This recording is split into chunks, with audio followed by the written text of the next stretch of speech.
Alors, bienvenue tout le monde. Même si nous sommes samedi, eh bien, nous célébrons la Pâque parce que demain, c'est dimanche et normalement, la Pâque est célébrée les dimanches, mais nous allons le faire ce matin. Alors, j'aimerais que vous puissiez prendre votre Bible et tourner avec moi dans l'Évangile de Luc. L'Évangile de Luc, chapitre 24. Nous sommes maintenant après la crucifixion. Nous sommes également après la résurrection. Et dans l'Évangile de Luc, chapitre 24, à partir du verset 13, nous lisons l'histoire suivante. On va aller dans Luc, chapitre 24, et à partir du verset 13. Et voici ce même jour, deux disciples allaient à un village nommé Emmaüs, éloigné de Jérusalem de 60 stades. Et ils s'entretenaient de tout ce qui s'était passé. Pendant qu'ils parlaient et discutaient, Jésus s'approcha et fit route avec eux. Mais leurs yeux étaient empêchés de le reconnaître. Il leur dit, de quoi vous entretenez-vous en marchant pour que vous soyez toutes tristes? L'un d'eux, nommé Cléopas, lui répondit, es-tu le seul qui, séjournant en Jérusalem, ne sache pas ce qui est arrivé ces jours-ci? Quoi leur dit-il?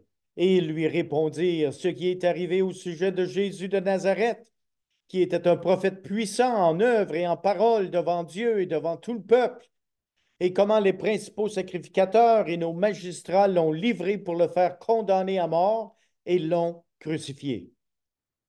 Nous espérions que ce serait lui qui délivrerait Israël. Mais avec tout cela, voici le troisième jour que ces choses se sont passées. Il est vrai que quelques femmes d'entre nous nous ont fort étonnés.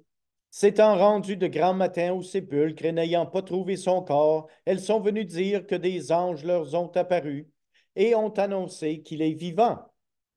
Quelques-uns de ceux qui étaient avec nous sont allés au sépulcre et ils l'ont trouvé les choses comme les femmes l'avaient dit. Mais lui, ils ne l'ont point vu.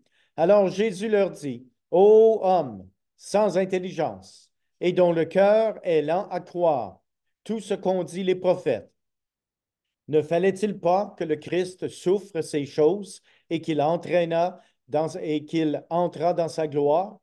Et commençant par Moïse et par tous les prophètes, il leur expliqua dans toutes les Écritures ce qui le concernait.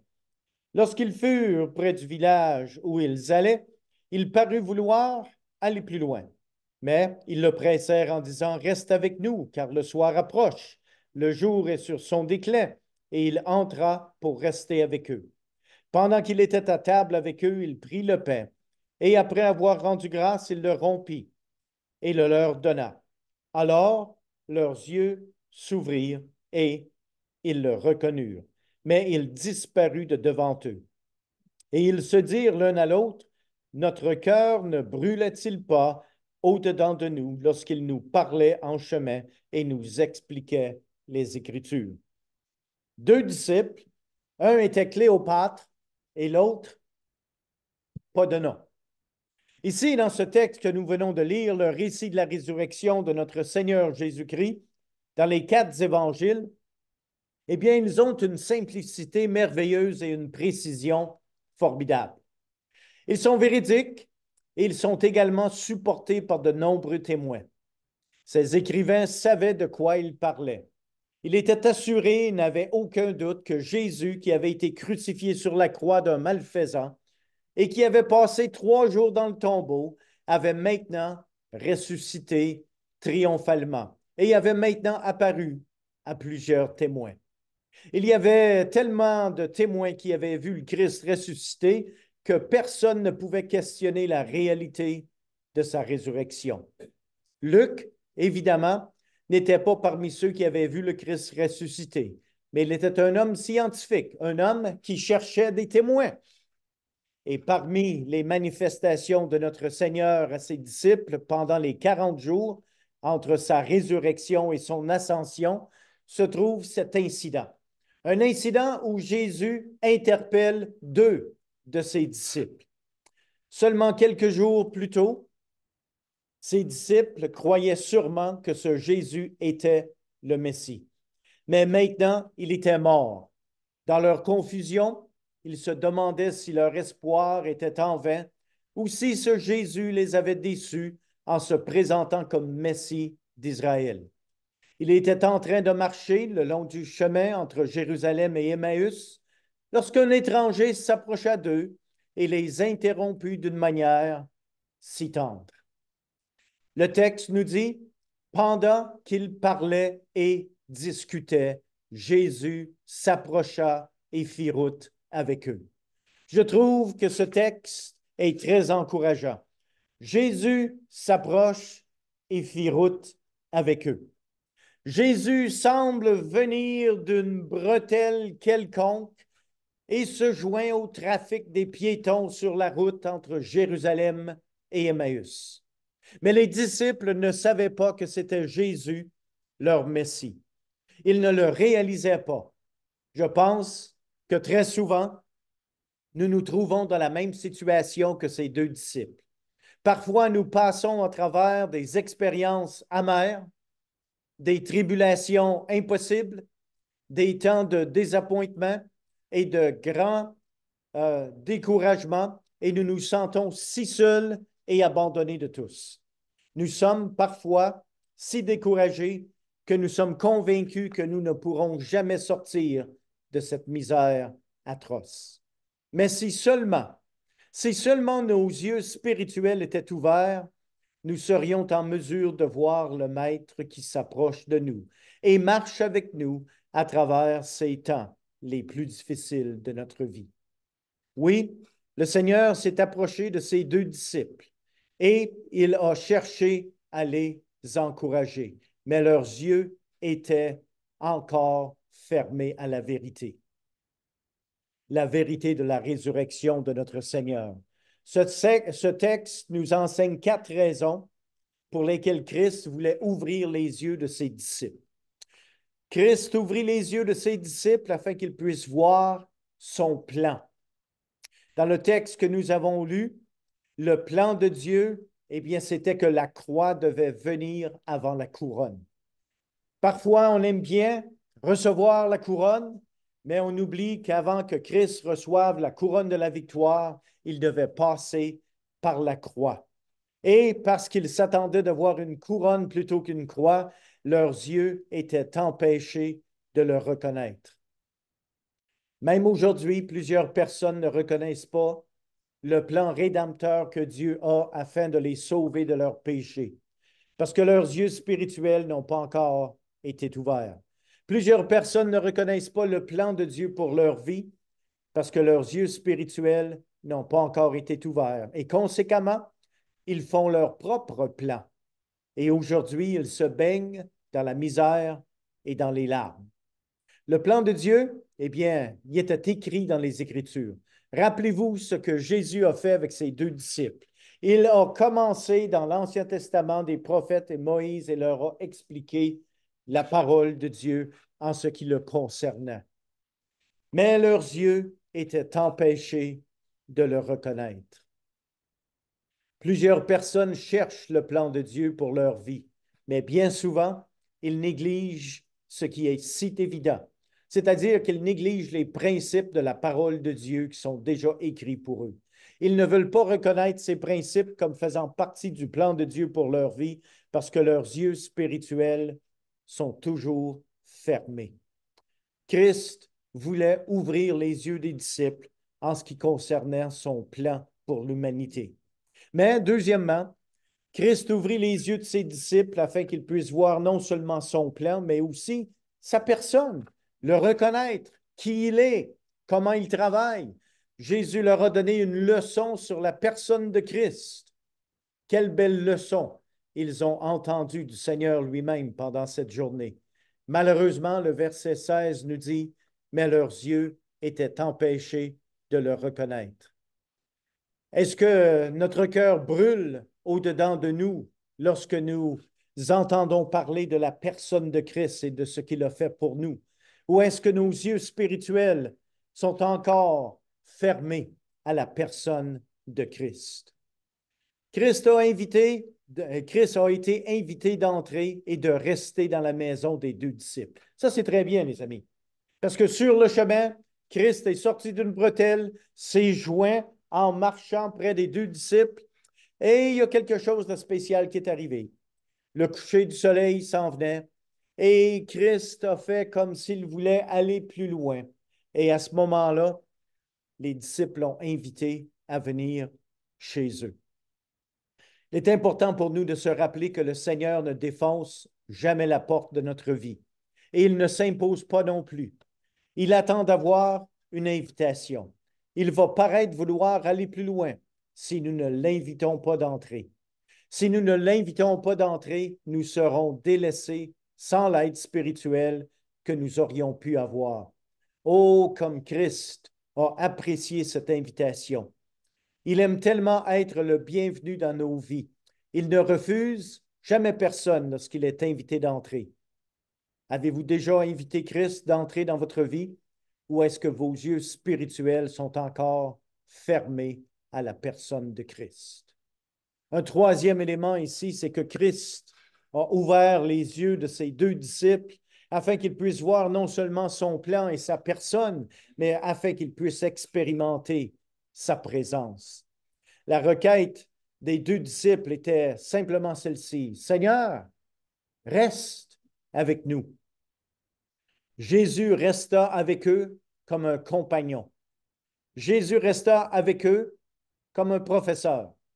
Jésus resta avec eux pour les réconforter.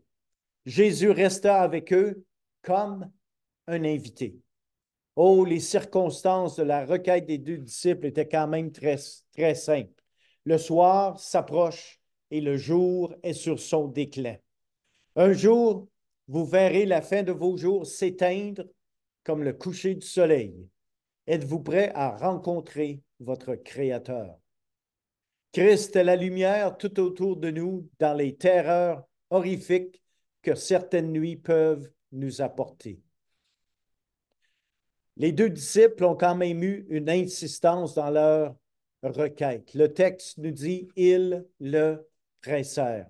La persistance dans la prière incline le cœur de Dieu vers les besoins de ses enfants.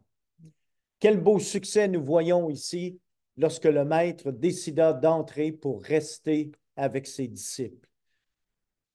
En fait d'application, nous pouvons certainement dire que la présence de Christ devrait stimuler le désir des saints de mieux connaître le Christ des Écritures. La présence de Christ dans nos vies est une évidence de son amour et la communion avec lui est le fruit de son amitié. La présence de Christ illumine notre compréhension des choses spirituelles et réchauffe notre affection envers lui. C'est pour cette raison qu'après avoir passé du temps dans la présence de Christ, leur cœur brûlait et les yeux de leur cœur s'ouvrirent. Quel beau passage des Saintes Écritures. Le cœur des disciples de Jésus qui s'ouvre et qui comprend. Non seulement Christ voulait ouvrir les yeux de ses disciples afin qu'ils puissent voir son plan, reconnaître sa personne, expérimenter sa présence, mais aussi afin qu'ils puissent proclamer son message de la réalité de la résurrection. Et c'est à nous de continuer, puisque nos yeux ont été ouverts, c'est à nous de continuer cette proclamation du Christ ressuscité. Le plan de Dieu affecte ta vie. La personne de Christ affecte ta théologie. La présence de Christ affecte ta communion avec lui, alors que la proclamation du message de l'Évangile affecte ta responsabilité spirituelle envers ton prochain. Après que les deux disciples furent ouverts, ils étaient si émerveillés qu'ils devaient proclamer le message de la résurrection du Christ. C'est exactement ce qu'ils ont fait. Et nous devons nous souvenir que sans la résurrection physique de Christ, l'Église de Dieu n'a aucune fondation sur laquelle elle puisse s'appuyer pour prêcher le message de l'Évangile. Afin de pouvoir proclamer le message de l'Évangile, un disciple a besoin d'un cœur qui brûle avec la réalité de la résurrection de notre Seigneur Jésus-Christ. Permettez-moi de vous demander ce matin, est-ce qu'en tant que disciple du Seigneur Jésus-Christ, votre cœur brûle à l'intérieur? Ou est-ce que c'est plutôt plate? Notre cœur doit brûler suite au message de la résurrection, parce que c'est cette brûlure du cœur qui va nous pousser à proclamer le Christ ressuscité. Il est important de réaliser qu'au verset 16 de Luc chapitre 24, les disciples avaient les yeux bloqués, fermés. Alors qu'au verset 31, il nous est dit que maintenant, les disciples avaient les yeux ouverts. Ils comprenaient maintenant. Si ton cœur brûle au-dedans de toi ce matin à cause des choses que tu as entendues dans ce message, c'est parce que Jésus veut ouvrir tes yeux et te donner la vue spirituelle. Oui, après plus de 2000 ans comme docteur de la vue spirituelle, Jésus est encore le seul chirurgien spirituel qui puisse ouvrir tes yeux. Une fois que tes yeux spirituels sont ouverts, tu pourras alors comprendre son plan pour ta vie. Tu pourras alors voir la personne de Christ et son travail à travers sa parole. Tu pourras jouir de sa présence dans tes moments les plus difficiles et les plus douteux. Tu pourras proclamer avec assurance l'Évangile qui brûlera dans ton cœur et ta responsabilité spirituelle envers ton prochain sera joyeusement exercée. Ma prière est celle-ci ce matin. Que Dieu ouvre nos yeux afin que nous puissions voir ce que Christ veut faire dans notre vie. Soyez persistants dans la prière, car la prière incline le cœur de Dieu vers les besoins de ses enfants. Jésus aime être invité. Il ne défoncera jamais la porte de ta vie. Ne manque pas cette opportunité d'inviter Christ dans ta vie et de marcher avec toi, car il te semblera vouloir aller plus loin, à moins que tu l'invites. Si tu manques cette occasion, tu seras toujours sans aucun plan pour ta vie, sans personne sur qui t'appuyer dans tes moments difficiles, sans aucune présence divine et sans raison d'être dans la vie, car tu n'auras rien à proclamer. Est-ce que nos yeux sont ouverts?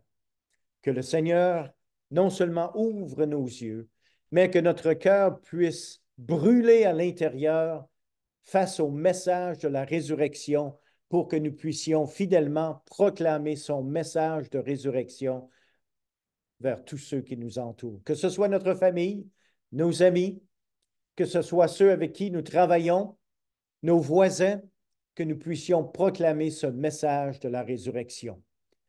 Alors, allez en paix et que la grâce de notre Seigneur Jésus-Christ vous accompagne.